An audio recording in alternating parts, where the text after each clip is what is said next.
So let us begin the poem then. So it's the voice of the mountain, and I've already mentioned what this voice actually refers to, and what does it signify, what does it mean, why the voice, and what it's saying actually. So from where, it begins in this particular fashion. From where I sit on the high platform, I can see the fairy lights crisscrossing the big river. So generally you will find that who is this I? The first question that comes to our mind, that who is the speaker of this particular poem? Is it referring to the mountain, because we are reading the voice of the mountain, so therefore that we are going through, it's nothing but the voice of the mountain, so therefore the speaker is the mountain itself. Rather, we will find another thing that can be considered or classified. It has been stating that somehow the speaker of this particular poem is to be considered as a person, a person who has experienced everything. So therefore the mountain is to some extent substituting a man, an aged person, an experienced wise man who has actually experienced everything, who had the foreknowledge about the history, who had the experience about the lifestyle, the gradual change, the old ways of life leading, and the newer one. So ultimately, all these can be considered to be important here. And that's why the I that we find at the very beginning and throughout this particular poem, it can refer to two significations. One, it is referring to the mountain because its voice is being heard to the readers, and that's why the speaker is the mountain, as we have already done. And second one, it is being referred to any particular person who has got the experience, who has got the typical wisdom, who knows everything about the past and the present and the gradual kind of a change that is perceptible from the past to the present. So therefore, the mountain can also be classified, the mountain can also be thought of as an old man. Okay? You can consider that the mountain and the old man are the same person. It can also be pointed out. So it says, therefore, from where I sit on the high platform, I can see the fairy lights crossing. Why it is being considered to be the high platform? Because you know that if you are thinking in terms of the mountain, and you will gather that it is actually indicating towards the height. So from that high platform, what happens, you can look at the below, what is going on there. Now, what happens, that somehow, when we are reading any sociological discourse, we are going through, this is a kind of an societal orientation, as you know, that in a typical sociological discourses, in a typical kind of, society or society-related matters, when you can be a part of that very society, certainly you will be completely unaware of the changes, you will be completely unaware of the basic problems. If you are without the society, that means you are not within, you are without the society, then only you will be able to identify what is happening there. So that's why the position that is being indicated at the very beginning, it is very significant, because from that particular location, from that particular position, you will be able to identify the changes, you will be able to read the situations, you will be able to examine what is going on and the changes typically happening within this particular society and the social order. So therefore, the particular positioning that is being pointed out, the high platform where the mountain actually sits, or rather you can consider that where the old man actually sits, it provides you the privilege from where you can look at the society and the changes and the movement that is going on here. So the river that had been pointed out, it has been indicated in terms of the typical life that is going on. So the river has its own fluidity, the river has its own flux, the river has its own movement. Okay, so the fairies, the fairy lights that are crisscrossing the big river, it can also indicate the typical busy-going life, the busy-going activities on the river. So that's why it is the typical orientation of the life itself, what is going on. And when the people are in that particular busy life, they are not able to identify the gradual change that is gradually happening. So if a person just stays at a single position and in a much higher position, had the knowledge, had the wisdom, then only he will be able to identify the gradual change. But if you are in that busy going life, then you cannot identify what change it is happening actually. So therefore, you will find that somehow the mountain has its own voice, and the mountain is stating, or the wise person is stating, the old man is stating, that I am sitting on the high platform and I can see the fairy lights crossing. And again, in an anadiplotic way, again the term has been incorporated, the lights crossing and crisscrossing the big river. I know the towns, the estuary mouth, so it's descriptive. As I've mentioned, it is nothing but the typical orientations of nature that have been pointed out. It says, I know the towns. The estuary mouth. Now, estuary, what is estuary? Estuary literally means mohona.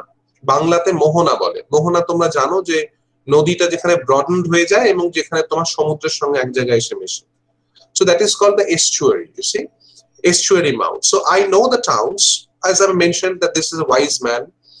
As I mentioned, this is an experienced mountain who has seen the changes, who had actually experienced everything. So therefore, you will find that he says, I know the towns and the estuary mouth, the kind of, the mixing, and when the broadened mind actually gives you the vent to be associated with the larger part of your life and so. So I know the towns, the estuary mouth. There, beyond the last bank, where the color drains from heaven, I can outline the chapters of the world. Now, what happens, that here the ever-changing transience of human life is etched over, okay, in Dai's depiction of nature. That is the word note actually signifies. So why it is the ever-changing transience? You can find what it says. I know the towns, the estuary mouth. When there is the matter of the estuary, then ultimately you will find that the previous existence of the river, if it signifies the life, as I mentioned just now, and when it actually being mixed in the ocean or something, in the sea, then ultimately you will find somehow that it loses its own identity. So somehow you will find that when it is referring to the estuary mouth, then ultimately it is referring to the end of oneself and entering into another.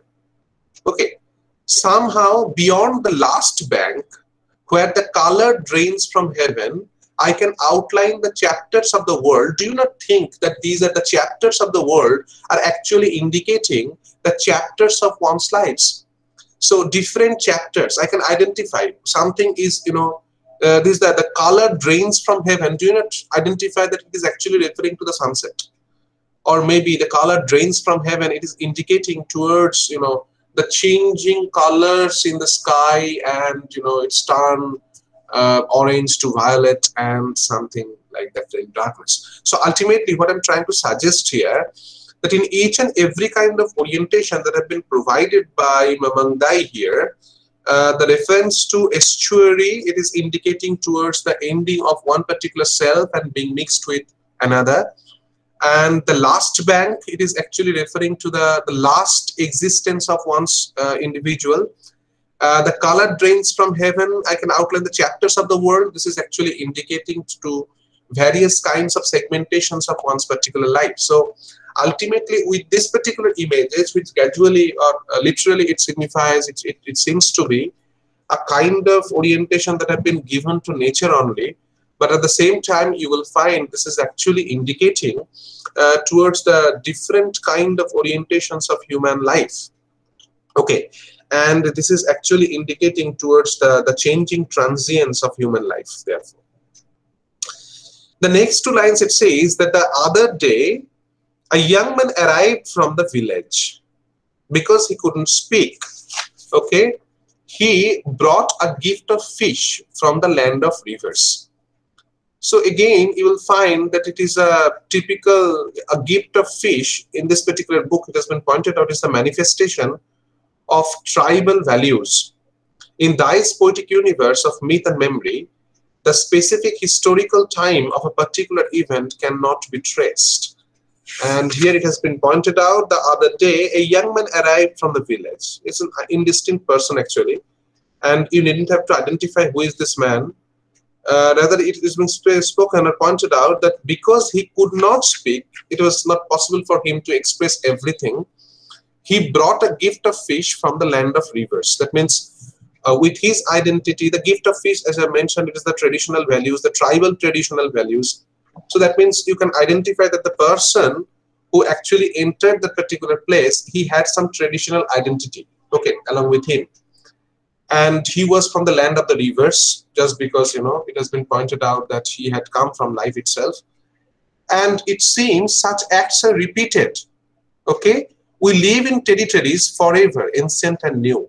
And as we speak in changing languages, so everything is gradually changing. Now, what happens when a person comes from one particular society, when a person comes from one particular segment of the society, you will find that the person is actually coming with his own ideologies, with his own traditions, within his own lifestyle or something. And you cannot just separate the culture from that particular man. And when he comes, it seems to be, you know, the same such acts are repeated. That means each and every time I can find the people are coming, and the people from different territories, they're coming, they're experiencing something ancient, they're experiencing something new. There are basic orientations of the change within their lives, okay. And as we speak in changing languages, so a kind of change is being oriented here, as you can identify. As I mentioned, that the fundamental focus of this particular text, this fundamental focus of this particular poem, is a kind of a gradual change between these two. That means the old and the new, the ancient and the new. And with this particular reference to the changing languages, you will find that one particular self has been changed into another. So the change is the primary focus of this one. But when it is the matter with the gift of fish from the land of rivers, it is actually representing the original self of that man, okay. As it has been pointed out that it is referring to the tribal traditional values, which the person actually found it inherent, okay. And ultimately he comes with it, and certainly, you know, that everything has been changed, and in the form of changing languages, you know, it's symbolic, because when you use the changing languages, it actually signifies that somehow yourself is gradually being changed with the changing languages too. I also leave my spear leaning by the tree and try to make a sign. So here is a kind of, you know, a basic orientation has been provided here. A kind of typographical gap has been given, and there the mountain says, I also leave my spear leaning by the tree. Now if you just substitute the spear to a stick that the old man is carrying, and try to make a sign, and then the sign is actually indicating that, okay, go ahead, or maybe the changing can be followed by you too. Now, regarding the changing languages and regarding the territories forever, ancient and new, it has been pointed out by the editor of this particular volume, that is Shomesh Saraswati. She's writing that somehow these lines actually point towards the fast transforming world of the indigenous culture of the Northeast, who caught in a vortex of change, especially with the introduction of modern capitalism. That's the thing that I was trying to prefigure. That the particular orientation of the change in the typical changing society with the typical orientations of modern capitalism is always at the primary focus. And you know that it is indicating towards the fast transforming world of the indigenous culture. Now, when there is a matter with the gift of fish, which is referring to the tribal traditional values, these are indicating towards the indigenous culture, but gradually it has to be changed. Why? Because in the change and modern capitalism has already been present in that particular society. So the ability to speak seems to be one of the central concerns of the poem. While the gift of fish is offered to the mountain, the spirit of the land and the mountain try to make a sign to communicate with the man. So when the person has brought the gift of fish from the land of rivers, it signifies as if the spirit of mountain is actually being, you know, appeased by this man. And with that particular form of gift, when it is the spirit of land and that of mountain, they also make sign to communicate with the man. And the consciousness of being drawn into a homogeneous national identity perhaps underlies the poet's urgency to highlight the cultural identity of an ethnic group. So ultimately, as I mentioned, that whenever we are reading the poems like, this one, and the poets like Mamang, who are coming from the seven sister states, as I mentioned earlier, and whenever we find that such a kind of an orientation has been provided, when you know that somehow a kind of differentiation, a part of separatism, the separatist violence, and the kind of alienation is always being at work. So everywhere we find somehow that the real identity of this, or real cultural identity of this ethnic group, has to be highlighted. And therefore it says that the spirit of the mountain, just like the spirit of the land, obviously, it leaves, I leave my spear leading by the tree and try to make a sign because I want to communicate with him. I am an old man sipping the breeze that is forever young. So now it is being considered in terms of the mountain itself.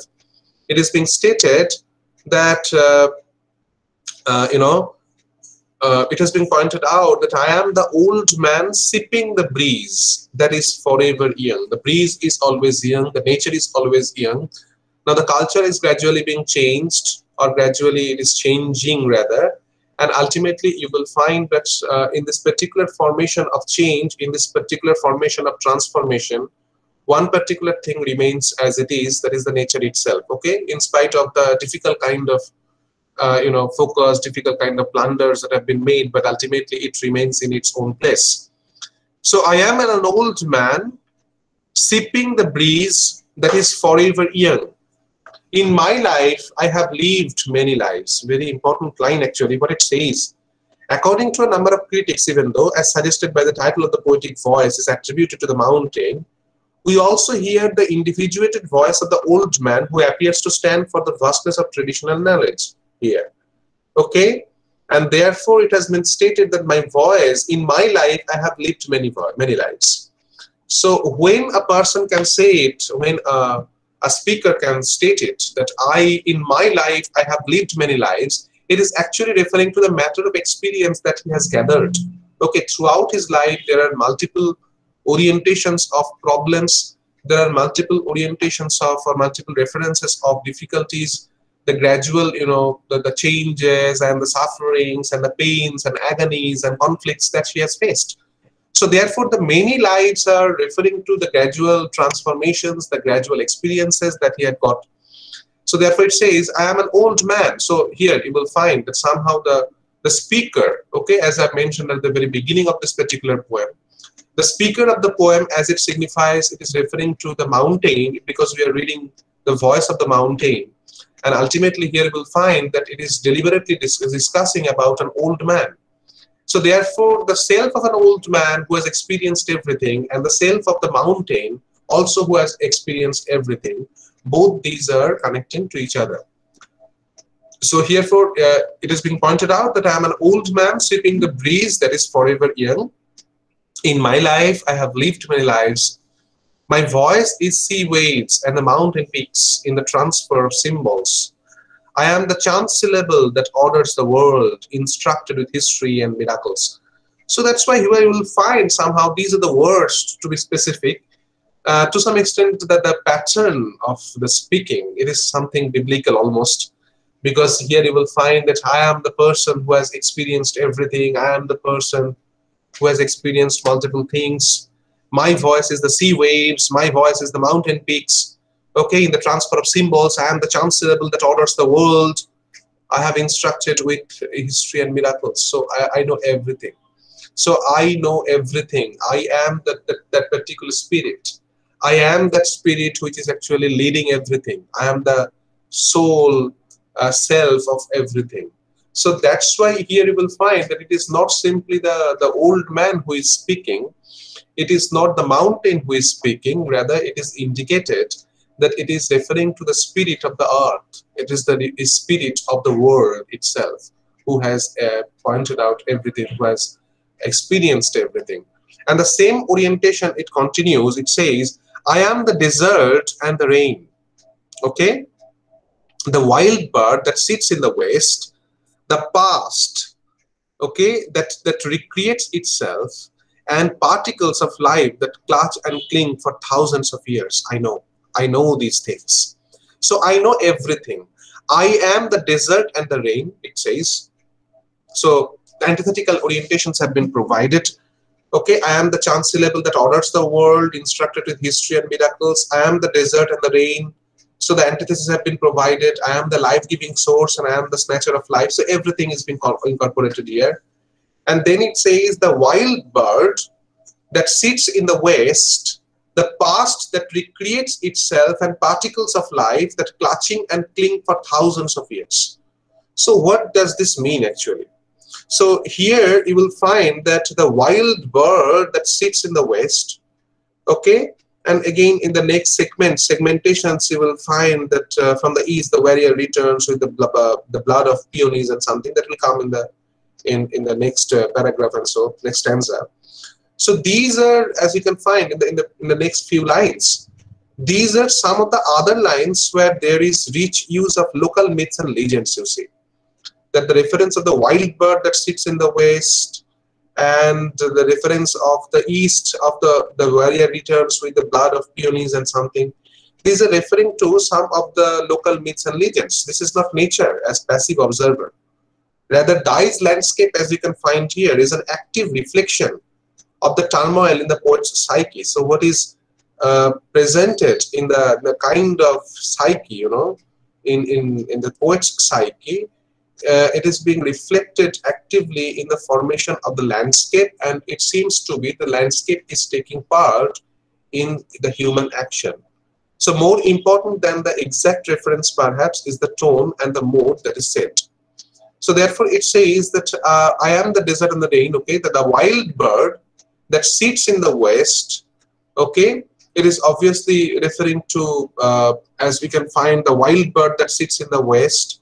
It has been pointed out towards a kind of negative orientations being provided.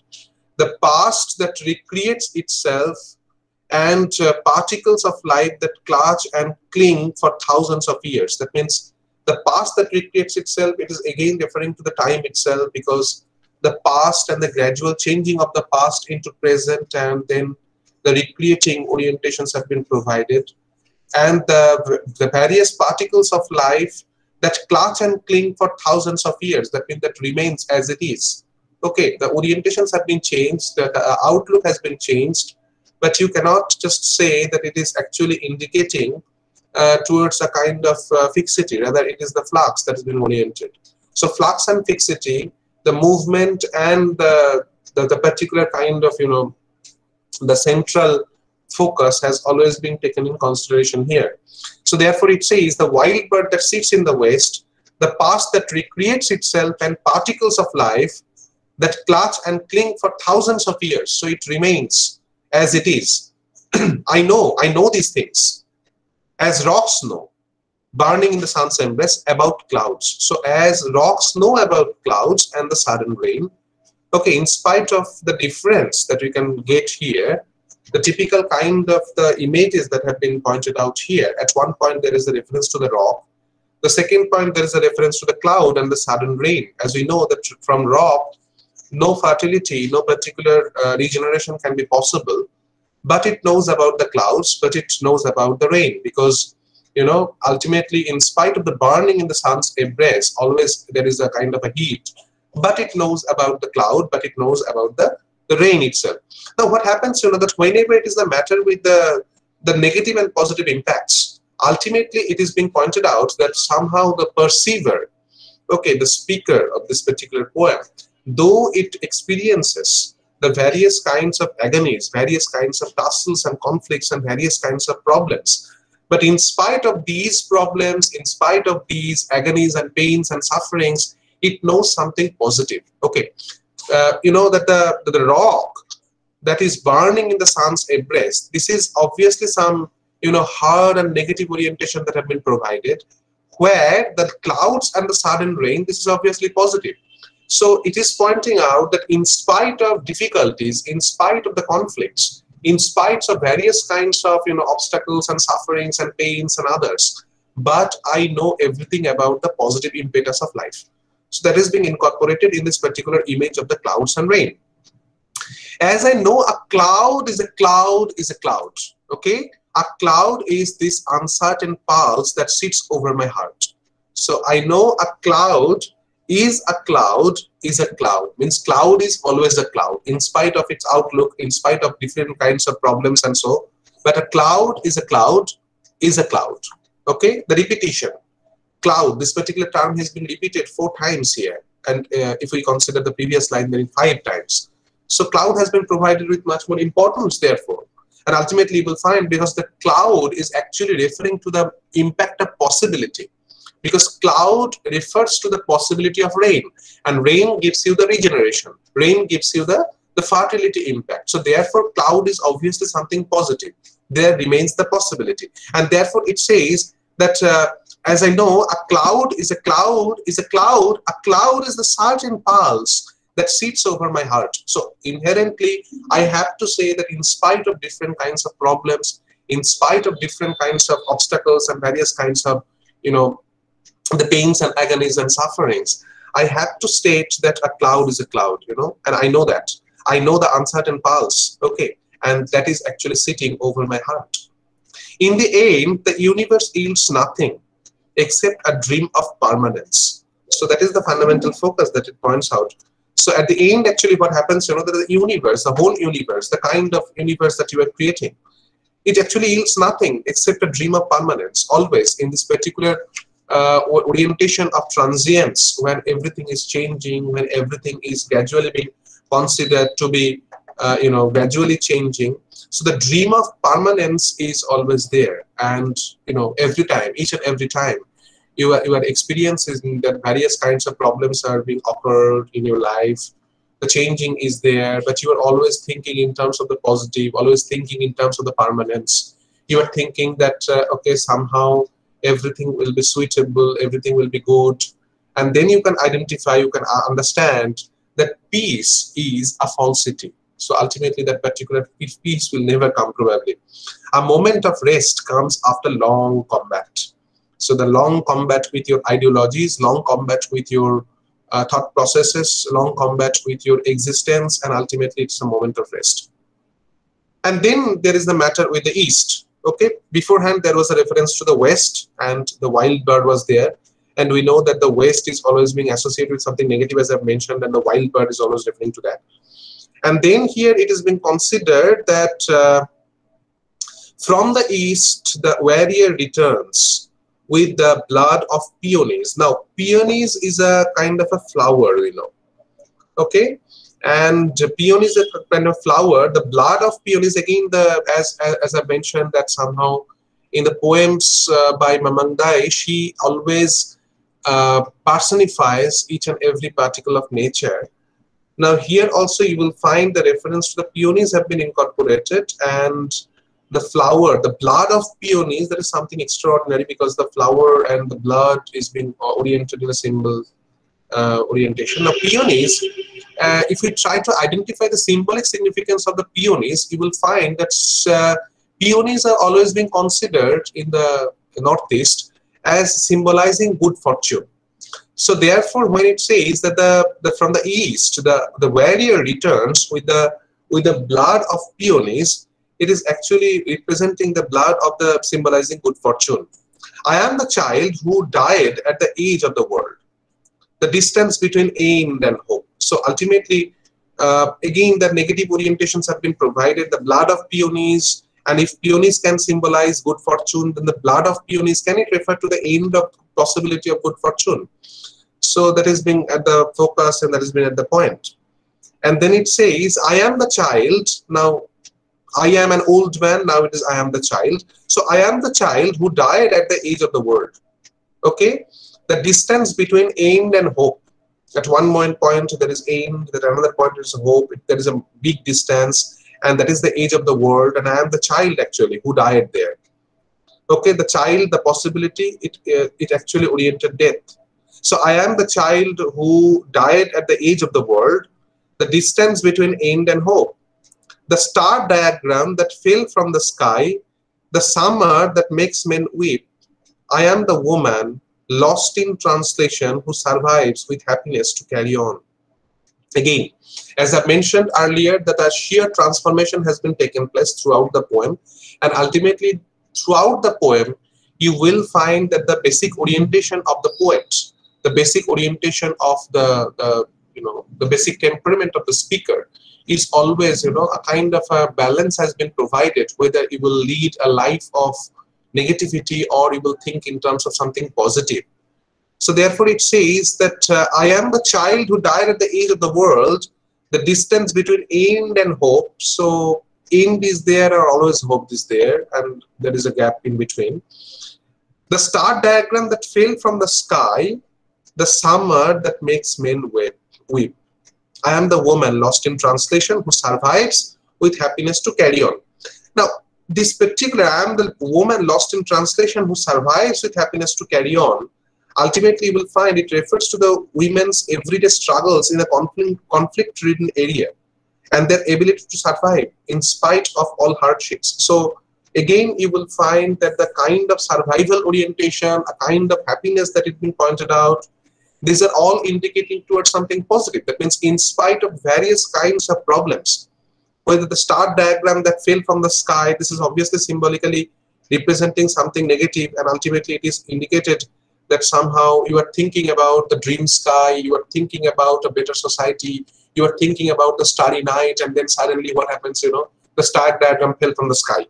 Okay, and the summer that makes men weep. So it is not the summer that actually provides you something positive, rather it is the summer that provides you the situations of tears. So in spite of all these, I have to consider that in spite of all these negativities, in spite of all these, the basic orientations of lives, okay, I have to state that I have to live in a world of happiness. So in spite of different kinds of problems and so, I am the breeze that opens the mouth of the canyon, the sunlight on the tips of trees. So I am the breeze that opens the mouth of the canyon. Canyon, again, the natural images have been incorporated. Now, when there is the matter with the canyon, it is referring to, the canyon, it is referring to the big springs and something, the fountains and something. And in the mouth of the canyon, I am the breeze, okay, that opens. The sunlight on the tips of trees, I am the sunlight that on the tips of trees. There, where the narrow gorge hastens to the wind, I am the place where memory escapes the myth of time. So everywhere, as I've already mentioned, that somehow in the holy scriptural resources, in the holy scriptural books, we always find somehow that the kind of orientation that the speakers are always incorporated. These are, I am the river, I am the last light of the sun, I am the leaves. Okay, everywhere the spiritual orientations have been provided.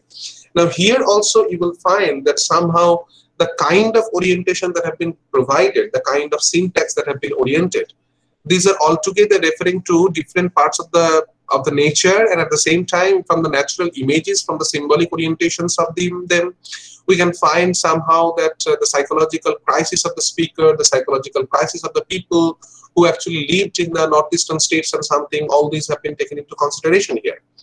So therefore it says that I am the breeze that opens on the mountain of the canyon, or mouth of the canyon, the sunlight on the tips of trees. There, where the narrow gorge hastens the wind, I am the place where memory escapes the myth of time. I am the sleep in the mind of the mountain. So when there is the matter with the sleep, it's a kind of a metaphor, obviously, and the old man actually ends by retiring asleep in the mind of the mountain. This is an affirmation of the traditional way of life, and it foregrounds the importance of memory in the face of the rapid changes of society. That means here you will find that in spite of the escaping memories, in spite of the myths of time, okay, and in spite of the gradual change in the societal orientations, in spite of the hastening of the wind, the gradual change, the gradual kind of transformations, Okay, everything has been pointed out in terms of the change itself, but at the same time, you will find that somehow the sleep in the mind of mountain, it is actually indicating that it is the possibility, it is the importance of memory in the face of the rapid changes of history. That means history will certainly got changed, and change will be perceptible throughout the society, throughout the culture, throughout everything actually. And in that particular formation of change, the sleep will be there. That means sleep is actually indicating towards the unconscious. So in spite of the gradual change, one thing will remain as it is, and that is the unconscious orientations. Okay, it might be possible that in the conscious self, it is not possible for you to, keep your own positionings, because you are always fighting hard. You are fighting with the society. You are fighting with the culture. You are fighting with the typical formations of materialism. You are fighting with the typical capitalist structure of the society that is working within this particular form. You're fighting for everything. You're fighting for your existence. And that is the existential crisis. That is the existentialism actually tells us about. That everywhere you are fighting hard. What is the fighting for? You are fighting hard to keep your existence alive. You are fighting hard to keep your ideology alive. Because in the changing part of the society, in the changing part of your culture, in the changing part of your social structure, in the changing part of your life leading or life in general, but ultimately you are trying hard, you are fighting hard, you are fighting to keep your social status intact, you are fighting to keep your existence intact, you are fighting to keep your ideology intact. So ultimately it is not possible for you to keep them in the in the conscious self. Okay, but ultimately it cannot negate the possibility of the sparks that can remain within your psyche. And with the particular orientation of the sleep in the mind of the mountain, it is actually indicating that in spite of the gradual changes and transformation, the rapid changes in society, rapid changes in history, but ultimately in the form of sleep, in the form of the unconscious, you will find that your originality, your original existence, your original self, your indigenous self, and at the same time your own ideology, your own thought processes, your own existence, always these will be kept intact. Okay, and when the situation comes, or when will the situation come, obviously then you will be given or you will find your position, uh, you will find your time actually, that when you will express your own self, your own thoughts, your own ideology in the form of the poems that Mamang is written at this particular moment.